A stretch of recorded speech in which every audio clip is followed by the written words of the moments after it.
Good day, Crime Talk aficionados. We have a great show for you. First, shocking details emerge in the investigation of the 15-year-old Celeste Rivas' death. Challenges in prosecuting a murder without a victim's body. We'll talk about the Brian Walsh case. A California man was sentenced to life for murdering his estranged wife and then engaging in a little necrophilia, because apparently that's just how some people process a breakup. And in Iowa, a convicted killer is ordered to return the $500,000 life insurance policy under the state Slayer statute. Determined relatives search leads to the rescue of 3 missing teens in a human trafficking investigation. We'll give you a recap of the dismissal as it relates to the United States versus Comey and James. We've got This Day in Legal History, our quote of the day, and our dumb criminal. Let's talk about it. All right, lawyer.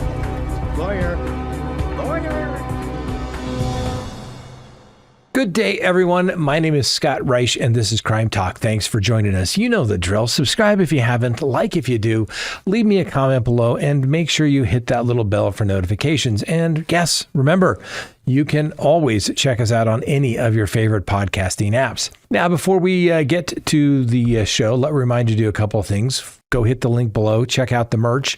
You know you want the merch. Go check it out.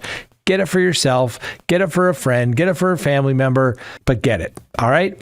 Let me also remind you to go to crimetalksearch.com, where you can sign up and get that background subscription service today. When you do, you'll be able to do a background search on anyone here in the United States, and you will be able to get all types of information. A report is literally sent to you while you wait.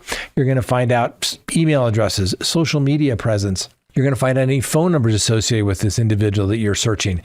Are they married? Are they divorced? Do they have liens, judgments? Do they have a criminal history? And are they on one of those sex offender registries?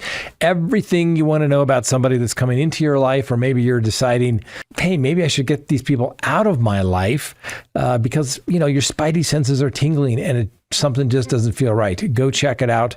Remember, knowledge is power. All right, let's go ahead and get to the record today for Monday, November 24th, 2025. And well, there's some recent developments from sources close to the Los Angeles Police Department's investigation into the death of 15-year-old Celeste Rivas. And they've added a layer of, well, a little bit of a grim complexity to the disturbing case already.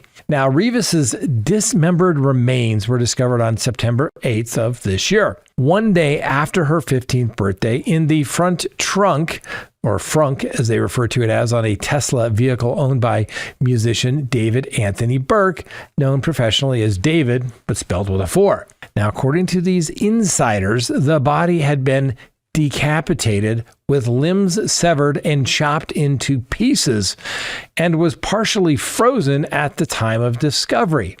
Now, in the process of thawing, this condition has significant forensic ramifications, as it may prevent the Los Angeles County Medical Examiner from accurately determining the cause of death pending the toxicology results. Now, what do we know? We know that the vehicle had been parked for approximately 1 month outside David's rental property in Hollywood Hills, and it was reported as abandoned by his neighbors. It was towed to an impound yard where workers detected a foul odor, as they described it, emanating from the trunk, prompting police to investigate. Rivas had been missing since April of 2024, having repeatedly run away from her home in California. Now, at the time of the discovery, the 20-year-old David was on tour across the United States and has not been charged with any crime, though he has been named a suspect. Now, reports indicate he has not yet cooperated with the investigators or been formally interviewed. Now, what's the implications of the freezing and the dismemberment? Well, the partial freezing of Rivas's remains raised some profound questions about the circumstances surrounding her death and the subsequent handling of her body. Freezing a body could serve to delay decomposition, potentially obscuring the timeline of events or complicating efforts to establish a precise time of death, though traditional forensic methods such as rigor mortis or insect activity analysis. Now, this deliberate self-preservation tactic suggests premeditation, or at least an intent to evade immediate detection, which could elevate the classification of the crime from manslaughter to murder if ultimately corroborated. However, the thawing process and advanced decomposition have already hindered initial examinations, forcing reliance on toxicology reports that may take weeks or even months in this process. Now, this delay not only prolongs the anguish for Rivas's family, but also underscores the broader challenges in forensic science when evidence is intentionally compromised, highlighting the need for obviously advanced techniques like DNA, phenotyping, or digital reconstruction to piece together the narrative. Furthermore, the choice of the Tesla's trunk as a disposal site introduces some intriguing evidentiary angles. Electric vehicles like the Tesla Model Series are equipped with extensive data logging capabilities, including GPS tracking, interior and exterior camera footage, and usage patterns. And the LAPD investigators have reportedly constructed a meticulous timeline using social media posts, cell phone records, and vehicle telemetry, potentially down to the minute. Now, this digital footprint could prove pivotal in reconstructing movements, identifying accomplices, or even capturing visual evidence of the crime's aftermath, emphasizing how modern technology obviously is transforming criminal investigations. Now, the identification of a potential suspect as well. That's right, reported by multiple sources, including the Two Angry Men podcast on TMZ, aligns closely with patterns observed in similar high-profile cases involving dismemberment and concealment. Investigators believe this unnamed individual not only participated in Rivas's death, but also assisted in disposing of the body, based upon the triangulation timeline and possible Tesla camera footage. Now, while the LAPD has declined to confirm these details, a parallel report from others echoes this assessment from a police source. It is hardly surprising that a second suspect has surfaced in this matter, and crimes of this magnitude requiring decapitation, apparently, and little dismemberment on top of that, then freezing and transportation of the remains, typically demands some physical strength, logistical planning, and risk sharing that exceeded the capabilities or willingness of a lone perpetrator. Now, historical precedents, such as the 2013 case of Elisa Lam, or various unsolved dismemberment inquiries in urban settings, often reveal collaborative elements upon deeper scrutiny. Now, the involvement of an accomplice could explain the precision implied by the freezing method and the vehicle's prolonged undetected parking. If confirmed, this would broaden the investigation's scope, necessitating interviews with David, assuming he'd want to talk, but obviously his inner circle, and in the analysis of shared digital trails, potentially leading to future arrests. However, it also complicates the prosecution as it introduces motives, alibis, and plea negotiations that could fragment the case. Now, let's be clear, as of November 24th, today, no arrests or charges have been filed, leaving the public and Rivas's loved ones in the state of this unresolved tension. This ongoing probe serves as a little bit of a reminder of the vulnerability faced by missing youth, particularly runaways, and the imperative for swift technology advanced law enforcement responses. Now, the Los Angeles Medical Examiner's Office has yet to issue an official statement on their findings. And, what can you say, ladies and gentlemen? I don't know. This is obviously, it's a homicide case. I know it's considered a cold homicide case, but the reality of it is you would think that people would be moving with a little bit more sense of urgency because, there's obviously a killer or possible two or more that are out on the streets. And you'd think you'd want to get them behind bars. Now, I understand you got to be able to prove the case, and it doesn't matter what you think. It only matters what you can prove. But when the minor is engaging in what has been purported as a relationship with this David, spelled with a 4. She was found in his truck, his girlfriend, and he never said, "Oh my gosh, where's my girlfriend? Where did she go? Where'd my car go?" Seems a little odd to me. Now, I get it. Is it enough at this point? Probably to charge murder charges? I get it. Probably not.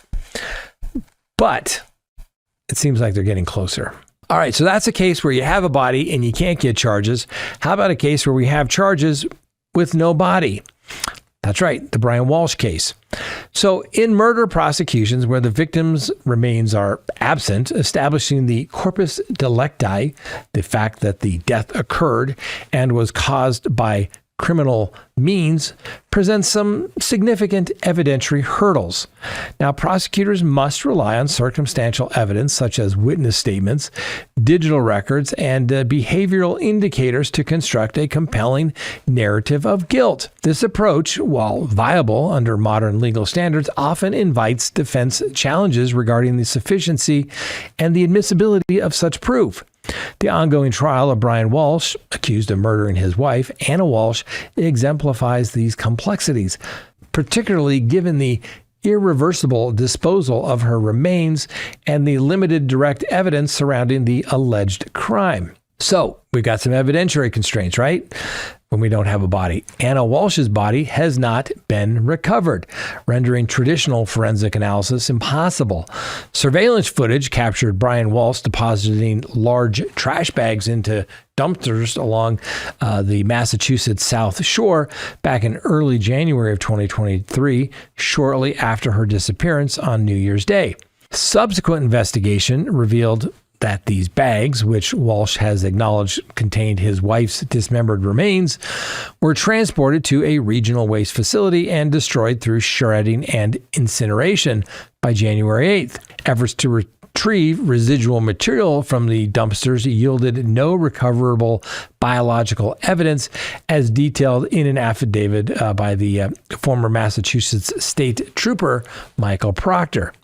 Now, this loss of physical evidence curtails the prosecution's ability to determine crucial details, including the precise cause, manner, and timing of death.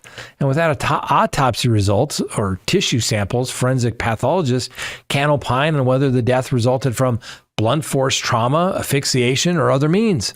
Such gaps compel reliance on indirect indicators, potentially weakening the state's case in the eyes of the jury, accustomed to some concrete proof. Now, people have noted that there's these no-body prosecutions, though increasingly feasible in the digital age, historically required corroborative evidence to meet the constitutional threshold, as affirmed in precedents like People v. Manson, 1976 case, where circumstantial chains sufficed absence the remains. Now, implications of Walsh's plea and admissibility concerns. All right. So a pivotal factor mitigating the prosecution's burden is Walsh's guilty plea to a related charge of unlawfully disinterment of a corpse, which implicitly concedes his involvement in handling his wife's remains. Now, this admission transforms what might otherwise be a speculative defense that Anna simply vanished without foul play into an untenable position. So, people will argue that this plea renders evidence of the body disposable as admissible, as demonstrative of his consciousness of guilt, a doctrine permitting inferences of culpability from post-crime concealment efforts.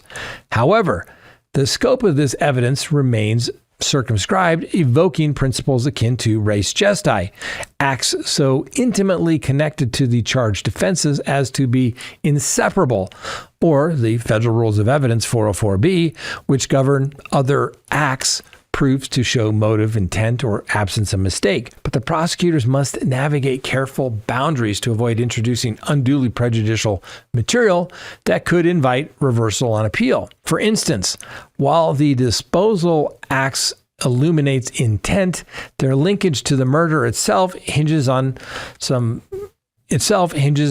inferences rather than eyewitness corroboration, potentially inviting motions to limit or exclude under hearsay or relevance objections, even speculation. So, circumstantial evidence, right?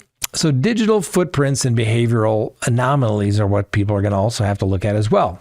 So, compensating for the evidentiary void are robust digital traces that prosecutors allege undermine any innocent explanation for Walsh's actions.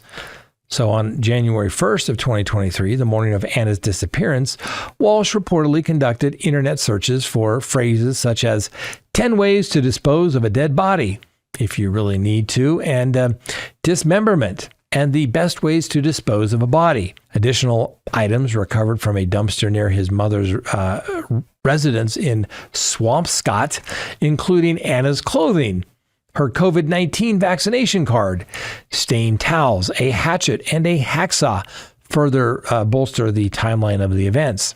So obviously, these type of electronic records are going to create an evidentiary landscape where denying the death makes no sense, which is a stark contrast to the pre-internet eras when alibis of voluntary disappearance held a little bit greater sway. Now, we have to emphasize the logical dissonance here. Absence culpability. Such queries defy rational explanation, serving as potent circumstantial bricks in the prosecution case. Yet this evidence weight depends on contextual authentication, proving the searches originated from Walsh's devices without third-party access, potentially subjecting it to forensic scrutiny.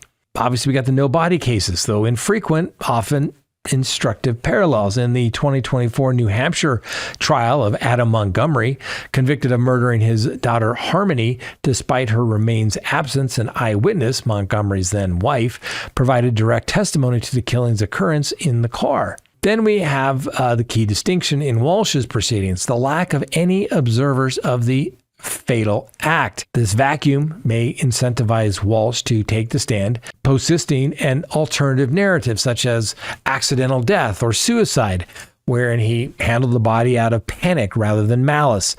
Absent testimony, however, advancing such a theory risks implausibility, given the incriminating disposal evidence.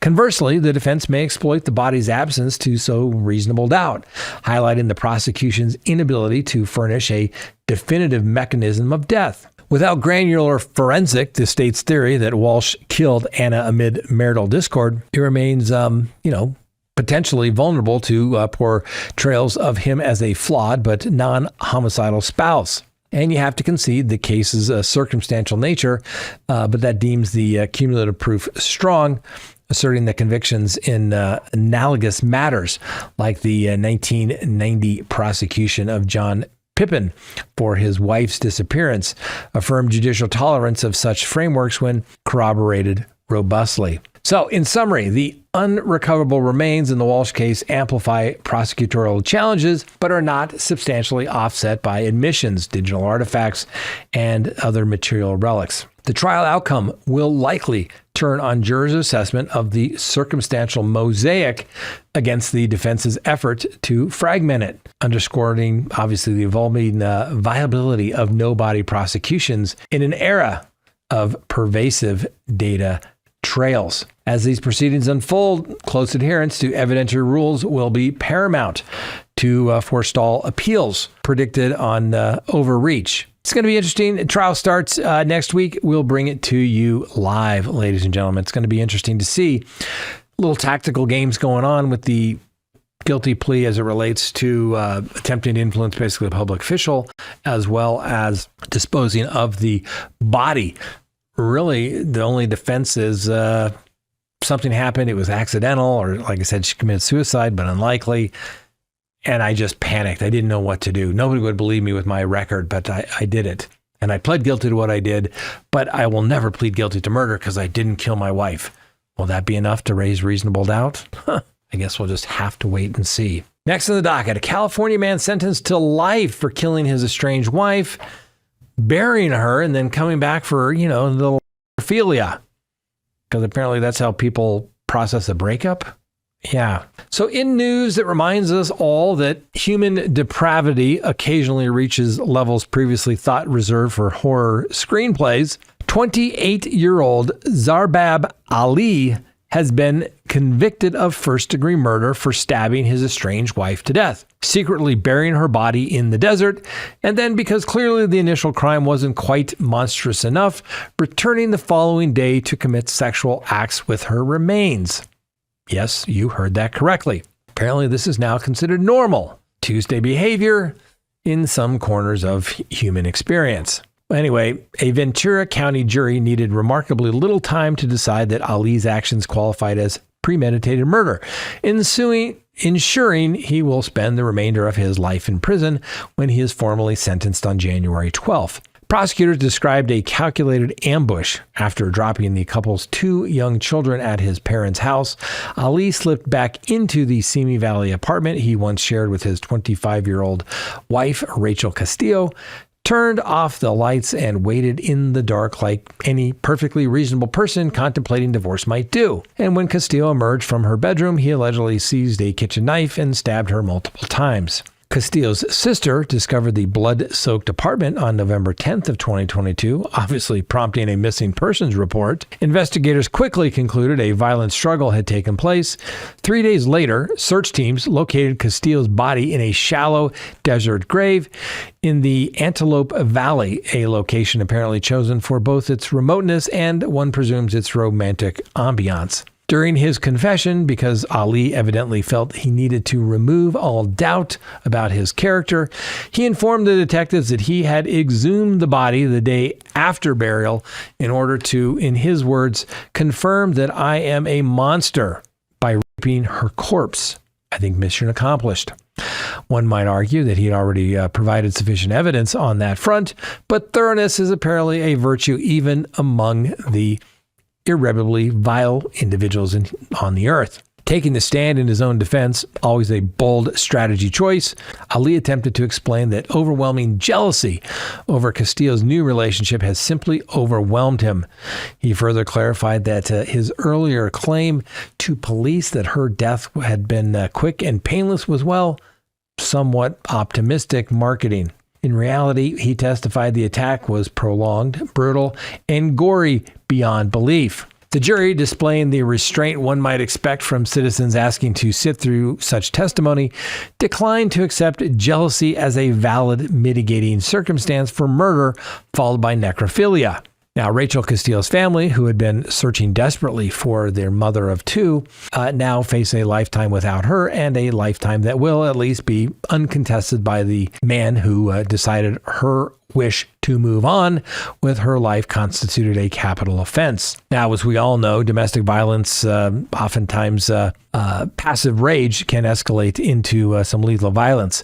Few, however, anticipate that it would escalate to quite this theatrical. Now, Ali will remain in custody until his January sentencing, obviously, where the only remaining question is how many decades of life the judge feels are necessary to underscore that, no, this is not how adults handle separation. Horrific case, ladies and gentlemen. Put that in the, you can't make this stuff up. Really?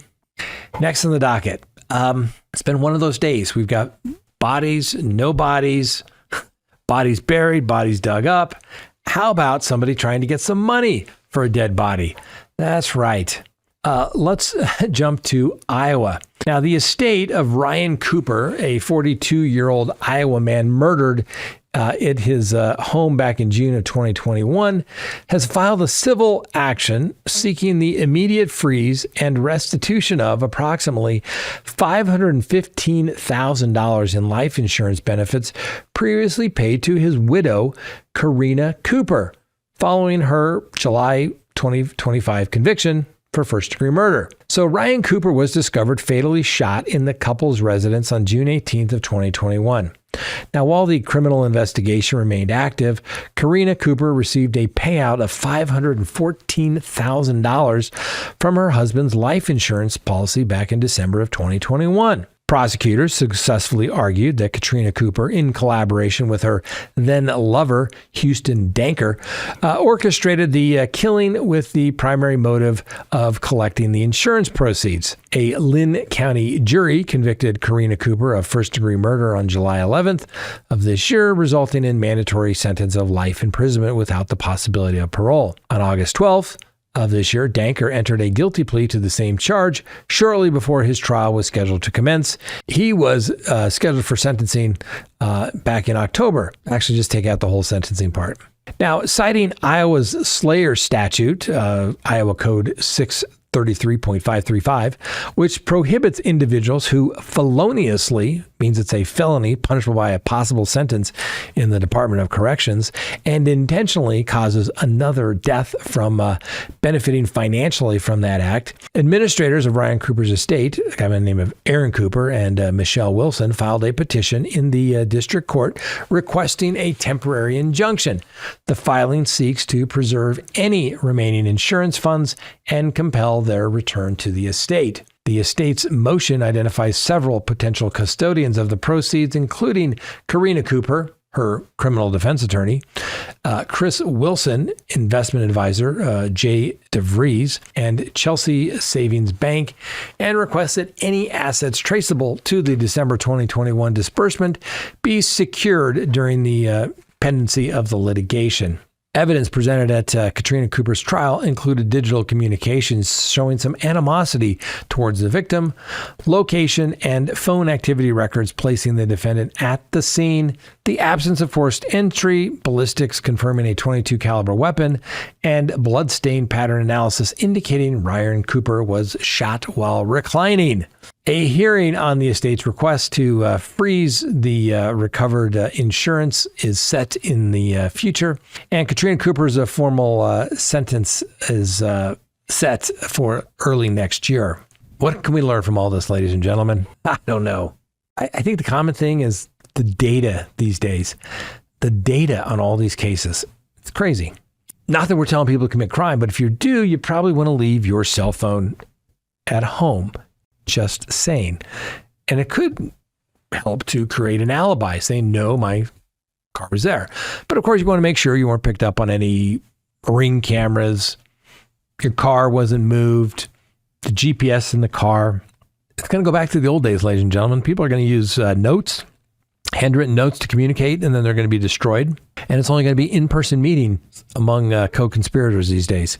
Going back to the good old days. Isn't it funny how as technology advances, for people to commit crime, you got to go back to the old days. Kind of interesting, don't you think? Next, some demanding relatives help locate and find some people involved in a human trafficking case. This case comes out of Hartford, Connecticut. So court records released in connection with a major human trafficking probe reveal that the persistent efforts of two aunts directly contributed to the recovery of three 14-year-old girls who had been missing for approximately 2 days back in May of 2025. The teenagers, who had initially left a sleepover to meet an acquaintance, were allegedly subjected to repeated sexual assaults and trafficking attempts by multiple adult men across several locations in Hartford. According to their arrest warrants, the incident began when one of the girls arranged to meet individuals for casual socializing. The group was picked up by three men and transported to a private residence on Ridgefield Street, where additional suspects arrived. The victims later described being provided with marijuana and alcohol, in which they experienced both coerced and non-consensual sexual acts involving several of the men. The following morning, the girls were moved to another property and subsequently encountered another suspect while walking outside. They were then taken to a Super 8 motel on West Service Road, where further assaults allegedly occurred. One of the accused reportedly discussed plans to involve the minors in prostitution, including providing them with prepaid phones, teaching them signaling methods for commercial sex transactions, and instructing them to falsify claims that they were 20 years old and related to him. The group was later relocated to an apartment where they were confined under the watch of another suspect while the primary organizer temporarily left. Meanwhile, family members of the girls' family in the neighborhood mounted an intensive independent search. Two aunts of one of the victims canvassed the area, questioned residents, and following leads provided by neighbors who reported seeing the teenagers enter a specific apartment building. After persistent knocking, yielded denials from the occupant, a neighbor assisted by pushing past the individual at the door, enabling the aunts to enter and locate all three girls inside a bedroom. Hartford police, working in collaboration with the Regionalized Human Trafficking Recovery Task Force, subsequently arrested 7 men in connection with the case. Ahmed Compton, James Williams, Bernard Mickens, Raheem Jones, Donovan Dunn, Tyrod Jackson, and Tajay Wilson. Most suspects are Hartford residents, and Jones has no fixed address. Charges include multiple counts of trafficking in person and first-degree sexual assault for several defendants.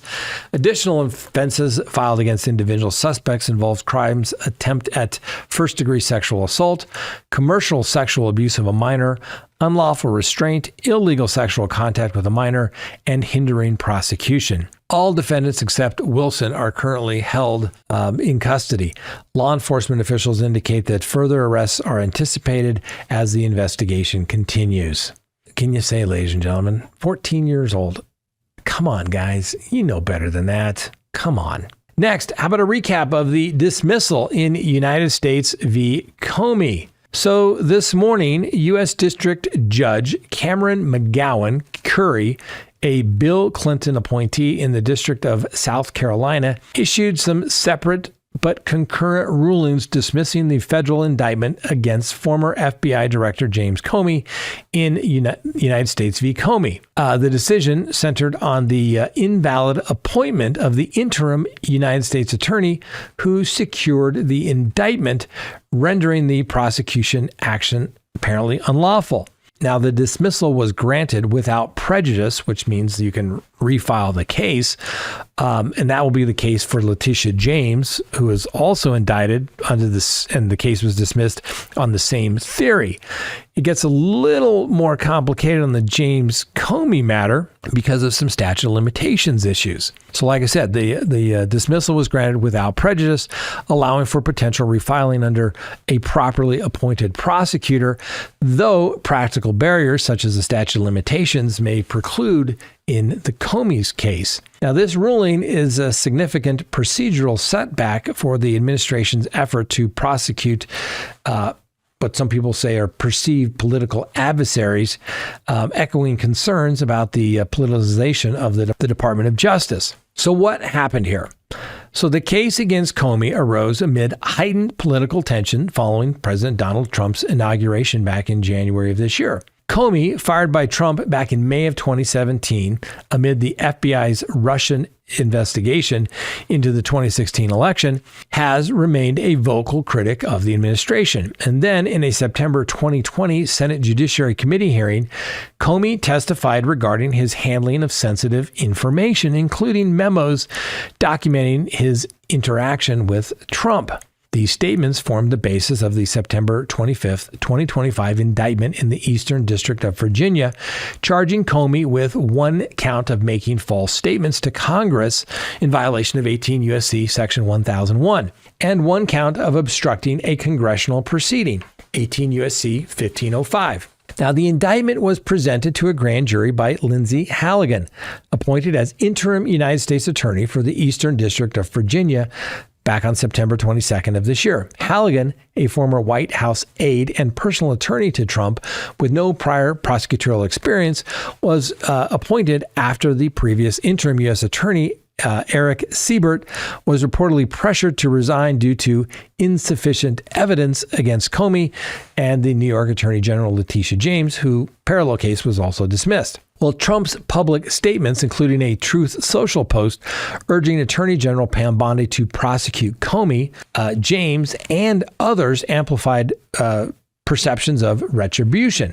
Now, Halligan personally appeared before the grand jury just days after her appointment, securing the indictment despite some procedural irregularities later flagged by a magistrate judge, such as an incomplete transcription of the potential missteps in the grand jury instructions. The case was transferred to Judge Curry for impartiality, as local Virginia judges would influence Halligan's replacement. Now, Comey pleaded not guilty on October 1st and moved to dismiss on multiple grounds, including the prosecutor's invalid appointment. The 5-year statute of limitations for the charged offense expired on September 30th of 2025, complicating some refiling efforts indeed. So what are the arguments? The dismissal hinged on the appointment clause of the United States Constitution, Article 2, Section 2, and the Federal Vacancy Reform Act under 5 U.S.C. 3345. I know this is getting a little bit in the weeds, but for our true crime aficionados, this is good stuff. So that statute under the Federal Vacancy Reform Act, which governed interim appointments to executives like the U.S. Attorney. The core dispute was whether Halligan's appointment complied with the statutory limits on successive interim terms. Now, the defense attorney's argument, James Comey's position, their legal team, led by Michael Dreeben, contended that Halligan's appointment violated the FVRA 120-day limit on interim U.S. attorneys appointed by the Attorney General absent Senate confirmation. Siebert's prior 120-day term had expired, shifting authority to the district court to appoint a replacement, not the Attorney General. Appointing Halligan constituted an unlawful succession of interim prosecutors, rendering her actions defective as an exercise of executive power. Well, the defense counsel analogized this to United States v. Smith, the special counsel Jack Smith's appointment in Trump's classified documents case, which was dismissed by Judge Eileen Cannon in 2024 on similar grounds. A little similar, but different. That was the appointment of special prosecutors. Anyway, the defense argued for the dismissal with prejudice, citing vindictiveness under Blackledge versus Perry due to Trump's public call for prosecution and selective enforcement absent prior action against their similar conduct. Additionally, they highlighted grand jury irregularities such as incomplete transcripts as evidence of misconduct tainting the indictment. Well, the government's argument, let's talk about that. The DOJ attorneys, including Henry Whitaker, characterized the issue as a paperwork error at best, unworthy of dismissal, asserting that Bondi's post-appointment ratification of Halligan's actions cured any defect under inherent executive authority. They invoked the argument under 28 U.S. Code Section 503, arguing that the Attorney General's discretion in interim appointments allowed flexibility and that Halligan's Senate nomination, which was pending, validated her role. Prosecutors emphasized that Supreme Court precedent, such as Morrison v. Olson, which is a 1988 Supreme Court case, permits such appointments for independent counsels extended to U.S. attorneys. They sought to preserve the indictment's validity, noting that dismissal without prejudice is consistent with United States v. Ramirez, another United States Supreme Court case from 2019, and argued that the 6-month refiling window under 18 United States Code 3288 tolls the statute of limitations. On vindictiveness, the government maintained the charges stemmed from career prosecutors' reviews, not political directives, and that Trump's statements were protected speech. Judge Curry sided with the defense, ruling that Halligan's appointment was invalid from September 22 of this year because it exceeded the FVRA limits and lacked direct court involvement. She rejected ratification as an authorized rewrite of past actions, warning it would allow any private citizen to secure indictments with the after-the-fact approval, undermining constitutional checks, citing Edmund versus United States. Curry held that all actions by an improperly appointed officer were void, mandating dismissal without reaching the merits or on vindictiveness. Now, the ruling followed a joint hearing on November 14th of 2025, where Curry expressed skepticism towards the government's defenses, prospects of government's appeal. Well, it's going to happen. The government has signaled intent to appeal the dismissal to the U.S. Court of Appeals for the Fourth Circuit. And the White House Press Secretary Caroline Leavitt affirmed Halligan's legal appointment on a press conference today. People also anticipate the high likelihood of an appeal, given the admissibility emphasis on these prosecutions as fulfilling Trump's mandate for accountability. Now, what's the chance on appeal? Moderate at best, maybe 40 to 60, hinging on whether the Fourth Circuit views the appointment as a harmless procedural lapse or a structural constitutional violation. It's funny, whenever these issues comes up regarding judges or appointments of various people in political offices, they always like, oh, it doesn't really matter. It's just a paperwork thing. We got around to it. So it'll be interesting to see what the Fourth Circuit does on this issue and whether it ultimately winds up all the way in the United States Supreme Court. So let's take a look at the appellate issues, right? The appellate court may defer to the executive discretion in appointments, as they did in Nixon v. Fitzgerald, and find ratification sufficient under agency law principles. Similar challenges to Trump appointees in California and Nevada are pending appeal, potentially creating favorable precedent. A reversal could expedite refiling within the 6-month window allowed under the statute, though Comey's team would contest tolling, arguing the invalid indictment was a nullity per United States versus Mack, barring extension post-expiration.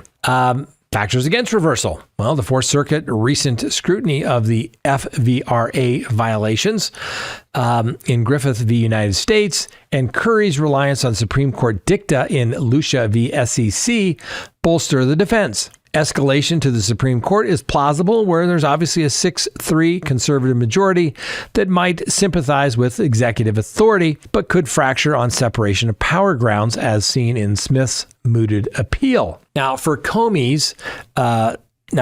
specifically, refiling faces near insurmountable hurdles. The statute expired pre-dismissal and precedent limit tolling for defective indictments. Right? James' case with a longer limitations period offers a better revival prospect. So in summary, while the appeal provides the government a pathway to challenge the ruling, there's some substantial barriers and judicial trends suggest limited viability for resurrecting the Comey prosecution. Obviously underscores the debate over prosecutorial independence and politicizing litigation. Now, we won't know what happens until literally it happens. This case, it really could have gone either way. It depends on the way the appellate courts, including potentially the Supreme Court, read the statute. You have to do certain things. If you don't do those certain things, they're invalid. But remember, that may also affect other cases. Now, we know Gorsuch is a big fan of, hey, let the chips fall where they may. We had that in the cases out of Oklahoma, where if somebody was of Native American descent and they committed a crime on the state land, but it was still Indian land, that's the term they use. I'm not being offensive, I promise you. Then you had to go back and you had a choice to go be prosecuted in federal court. Created a big brouhaha, and everyone's going to say, oh, it's going to create such a mess, you can't do it. And Gorsuch wrote the opinion, said, don't care, you got to follow the law. And the United States Senate and the government could have gone back and ratified a treaty that they hadn't done in many, many years. So I just don't know where this one will go. My guess is Comey is going to get a pass, so to speak. He'll get to take his victory lap. With Letitia James, I think they will refile on her, and it isn't as good of a case for her. It's a, what they refer, I wouldn't say technical violation. It's a procedural violation, but it can be corrected because there's sufficient time.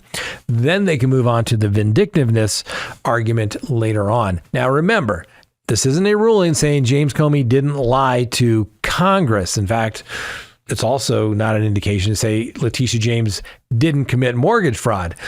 A lot of the facts would indicate otherwise. But this is the legal system, and you got to follow the rules. And you can't get sloppy when it comes to this because the defense is going to challenge it, which they should. Next on the docket, this day in history, November 24th, 1835, the establishment of the Texas Rangers. That's right. The Texas provincial government formally authorized the creation of a mounted police force known as the Texas Rangers, marking the birth of one of the earliest organized law enforcement agencies in the United States. And they laid the foundation for modern Texas law enforcement and influenced frontier policing practices. On this date, 1932, was the opening of the FBI Crime Lab. That's right, the Federal Bureau of Investigation's Crime Lab Scientific Crime Detection Laboratory, now the FBI Laboratory, opened in Washington, D.C., revolutionizing forensic science in the United States. And on this date, 1971, D.B. Cooper. Does that name ring a bell? That's right. The man identified as Dan Cooper, later known as D.B. Cooper, hijacked a Northwest Orient Airlines Flight 305, demanding $200,000 and parachutes before parachuting into obscurity. This remains the only unsolved air piracy case in the United States commercial aviation history, prompting the FAA to overhaul aviation security regulations and influence federal hijacking laws. Next on the docket, our quote of the day.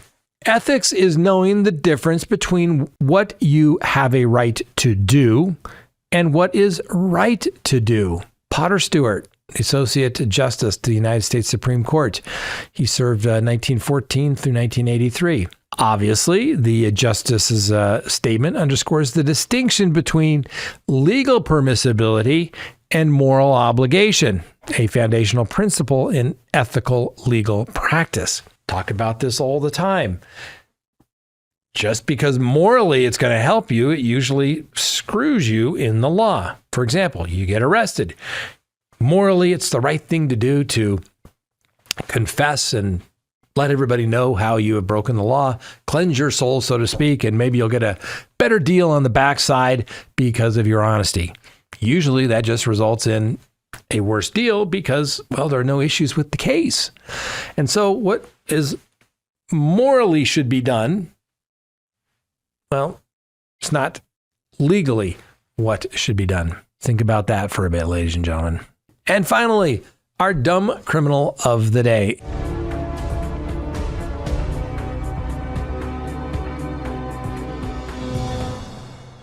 In a stunning display of midnight ingenuity, 33-year-old Cole Bertles of Illinois reportedly kicked in the glass front door of a Circle K in St. Charles, Missouri at about 2:15 a.m., entered the locked store, and heroically helped himself to an unpaid bag of beef jerky and some sweet tea.